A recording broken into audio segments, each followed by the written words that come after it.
Here's an unspoken rule of my reviews. I review what an episode is, not what it could be, or even what it should be. In the end, what an episode could or should be isn't really important, and we're all going to have vastly different opinions on the matter. So if this episode disappointed you in any way, I'm not exactly going to be here to justify that argument. Quite the opposite, actually. They say those with low expectations are never disappointed, and Equestria Games proves it because I expected this episode to bomb like mad, due to the failings of its forebearers. Let me explain.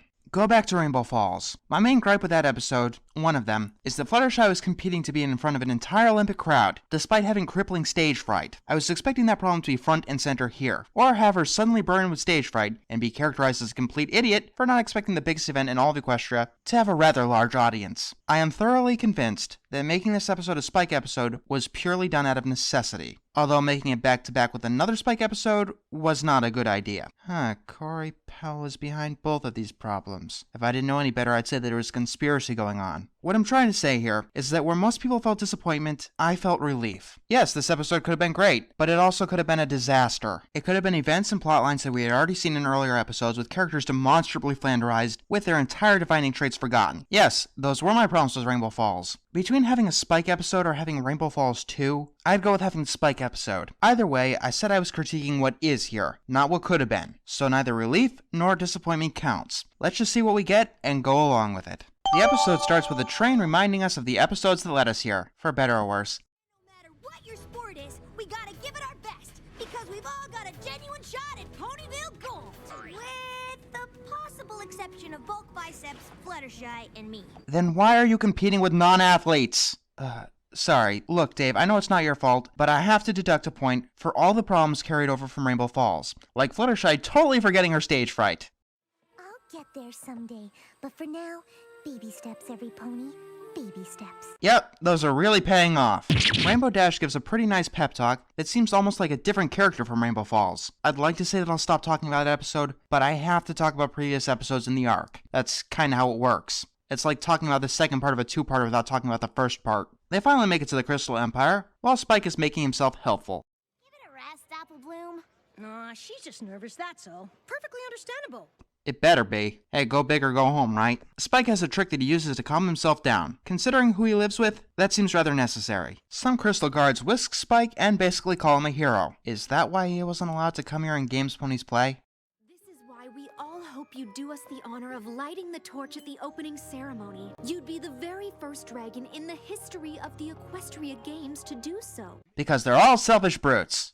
Why is this episode reminding me of like every episode that I don't like? Ed Valentine didn't write this. Actually, that might have helped. With an arc like this, it might have been best to have the same writer write every single episode of the arc, so the vision doesn't get complicated, and so it knows which way it has to go. Dave Polsky did write 2 of the episodes of the arc, but the episodes he didn't write, namely Rainbow Falls, knocked it right off track. I also find it odd that he's written 5 episodes this season, when most other writers have written 1 or 2. Twilight sits on her throne, and we learn why Twilight couldn't compete in Rainbow Falls. It's because royalty couldn't compete. I thought that would be pretty obvious. But I also thought that keeping Fluttershy out of a voluntary sporting event would be obvious too, so who am I to judge? Miss Harshwinnie instructs Spike on what he has to do, and all of a sudden Spike gets some stage fright. This is what I meant when I said that Dave Polsky's weakness is his catalyst. If this plot spent some time with Spike hyping himself up, his sudden stage fright would be a lot more believable. As it is, it kinda comes out of nowhere. But it does give credence to Spike not using his fire and Spike at your service. Also, another reason that I wasn't disappointed we didn't see the games is because we've been seeing them throughout this entire arc. There isn't much that they could have done and not have it been a rehash. Spike is too nervous to light the torch, and let's just say that Dave Polsky's episodes get monumentally better after the catalyst is taken off. I believe that's kind of why people have a problem with Daring Don't or Games Ponies Play or Over a Barrel. So, Twilight lights the fire for Spike, and the games begin. Spike comes to the logical conclusion that Why would I be upset to discover I can light fire with my mind? What? hey, the Dave Polsky comedy is back. Twilight tells Spike the truth, and another rehash is averted. Spike is noticeably crushed, and no longer feels special. Yeah, see, if we had more time with Spike basking in the glory of being a hero of the Crystal Empire, this catalyst would be much, much stronger. Our next event, the Aerial Relay!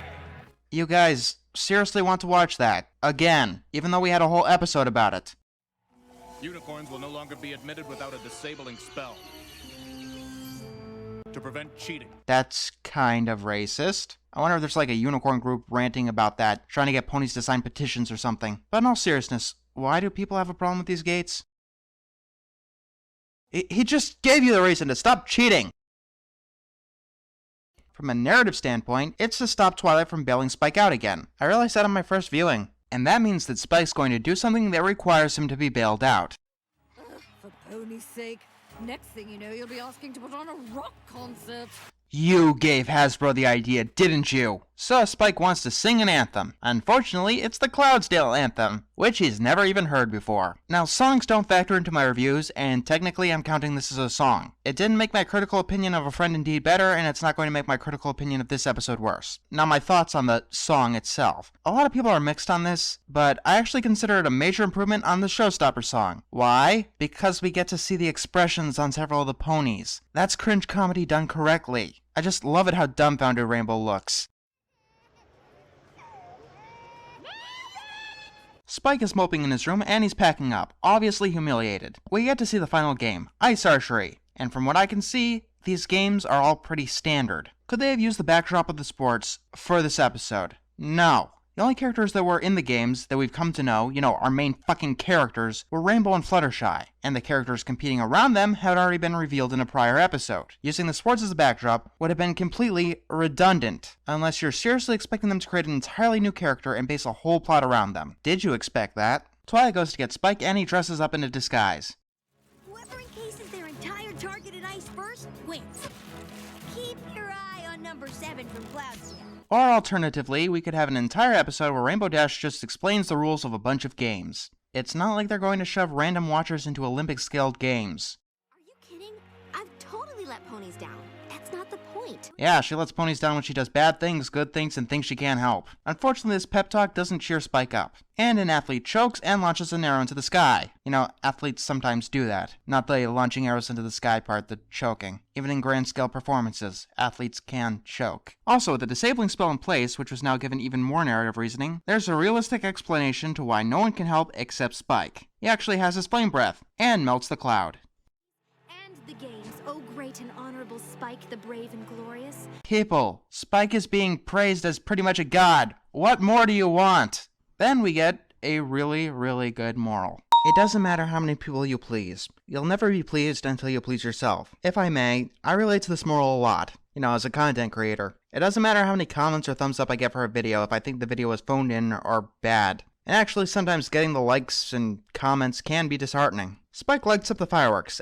No matter how many times others tell you you're great, all the praise in the world means nothing if you don't feel it inside. And I'll be talking more about that during my next admirable animation. Let me ask you how this sounds. We see Rainbow Dash and 2 ponies who can't fly compete in the Equestria Games, an Olympic skill event. One who usually has stage fright. They compete against the Wonderbolts, despite already seeing this in Rainbow Falls. And with that only taking up 5 minutes of the plot, Rainbow Dash decides to narrate other sports, not going too far into any particular character, because every pony is only allowed to compete in one event. This plotline has as much merit as any of these could have been awesome plotlines that I've come across. Sounds like the best plot in the world. In turn, we've got an episode where Spike is treated with respect, goes through a coherent and understandable plot, given a moral that isn't bullshit, and has closure. Here's my 2 cents. If the episode stuck with showcasing the Equestria Games, it would have been significantly worse and have been even more disappointing. It's disappointing not getting what you want, sure, but getting what you want and having it come nowhere near your expectations is far more disappointing. Most of this philosophy comes from Rainbow Falls, but it's not like the whole arc was strong to begin with. I mean, Games Ponies Play is one of the more disliked episodes of Season 3, and that's